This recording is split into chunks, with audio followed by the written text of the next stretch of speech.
SCO سمٹ میں ابھی 10-12 روز ہیں، اگر وہ احتجاج کر لیتے تو کون سی قیامت آ جاتی؟ یہ احتجاج ہم نے 9 مئی کا بھی دیکھا ہے. اب تو جو گنڈاپور صاحب نے اعلان کیا ہے اس کے بعد تو بہت خوف ہے نا قوم میں. آپ نے برہان کی بات تھی، میں اس کا عینی شاہد ہوں. چودھری نثار والی بات؟ جی، میں چوہدری صاحب کے ساتھ بیٹھتا تھا، میری ڈیوٹی تھی اس زمانے میں ان کو اسسٹ کرنا. جب ہمیں پتہ چلا نا کہ کرینے ہیں، گیس ماسک تھے، ٹھیک، بم تھے اور فلاں ہیں اور فلاں ہیں کہ وہ پورا، تو ہم پریشان ہوئے اور ہم نے برہان بند کیا. وہ کرینے ان کے سامنے تھیں، وہ ہر شے کو توڑتی تھیں.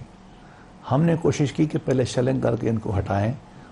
وہ آدمی جو تھا نا کرین والا، وہ اندر شیشے کے اندر تھا کہ اس کو شیل بھی نہیں لگتے تھے.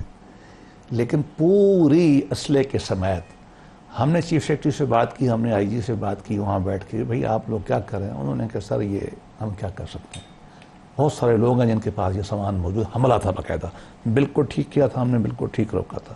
اب گنڈاپور نے تو اور اعلان کر دیا، ہم نہ روکیں اور اگلا 9 مئی ہو جائے تو وہی عذاب، اور ہم روکتے ہیں تو وہ بھی عذاب. لیکن اصل بات وہی ہے کہ ہم 65-66 سال میں پاکستان کے فنڈامنٹل مسئلے حل نہیں کر سکے. جو ایک نیچرل سوشل اور پولیٹیکل ایوولوشن ہونا تھا وہ نہیں ہوا. نہ عوام اور اسٹیٹ کے درمیان ہوا ہے، نہ ایگزیکٹو کی برانچز کے درمیان ہوا ہے، نہ لیجسلیچر اور ایگزیکٹو کے درمیان ہوا ہے، نہ ہی پارلیمان ہوا ہے. یہ بدقسمتی ہے ہماری، اور ہمیں مل جل کے کتنا اور نیچے ہم جائیں گے. ہم ICU میں رہتے ہیں اکنامکس میں، پھر منت اللہ کر کے ناک رگڑ کے کچھ چیزیں لے آتے ہیں. اب آخری بات یہ ہے کہ دیکھیں جب SCO ہو رہی ہے نا اور کچھ اکنامک انڈیکیٹر ہو رہے ہیں، غالباً تھوڑا پینک ہے PTI میں کہ یار اب صورتحال بہتر ہو جائے گی. تو انہوں نے بھی فائنل، خان صاحب نے بھی اور گنڈاپور نے فائنل کا کیا ہے. یہ شو ڈاؤن ہو رہا ہے.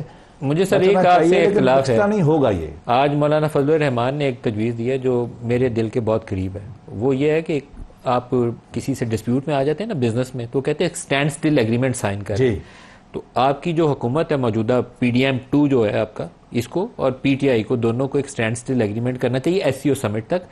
جو کہ توں رکھیں چیزیں، آپ آئینی پیکج ابھی مت موو کریں، کیونکہ آپ کا ساری زور لگی ہوئی ہے اس وقت آئینی پیکج پہ، اور PTI خوفزدہ کہ آپ قاضی فائزی صاحب کو اوپر بٹھانا چاہتے ہیں. میں اس پہ عرض کروں، آپ اس کے بعد کر لیجیے. پہلی بات تو یہ ہے کہ جب CPAC ہو رہا تھا نا، یہاں خان صاحب دھرنے میں تھے، میں اسٹینڈ کی بات کرتا ہوں. ہم نے فارملی خان صاحب سے ریکویسٹ کی تھی کہ چینی صدر آ رہا ہے، ہم نے CPAC سائن کرنا ہے، آپ ڈی چوک سے اٹھ جائیں، دھرنا ختم کر دیں.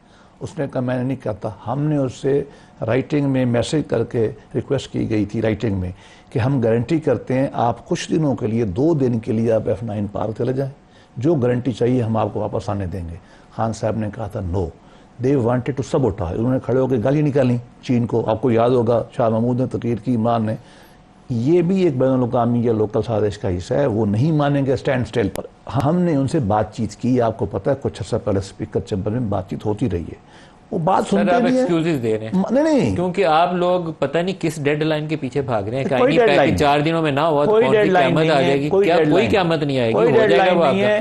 وہ بات نہ وہ کرتے ہیں، پولیٹیکل سینس جو ہے ڈیمانڈ کرتی ہے کہ آپ لوگ انگیج کریں بجائے ڈنڈے کا استعمال کریں. لیکن آپ ڈنڈے کے اوپر استعمال کی بھائی وہ بات کہاں کرتے ہیں ہمارے ساتھ. آپ نے کری ہے، وہ کئی دفعہ کی ہے. آپ میرے پروگرام میں دعوت دیں. میں وائس صاحب سے ابھی میں پوچھ رہا ہوں، خان صاحب روز کہتا ہے میں آپ یہاں آن ایئر دعوت دیں، آپ کہیں کہ ہم 26 تاریخ تک نہیں آئینی پیکج. یہ تو خیر میں نہیں کہہ سکتا، نہیں کہہ سکتے. بات سادہ سی ہے کہ وہ نہ بات کرتے ہیں نہ سیاسی طور پہ آگے بڑھتے ہیں. تو آپ اس طرح کا کوئی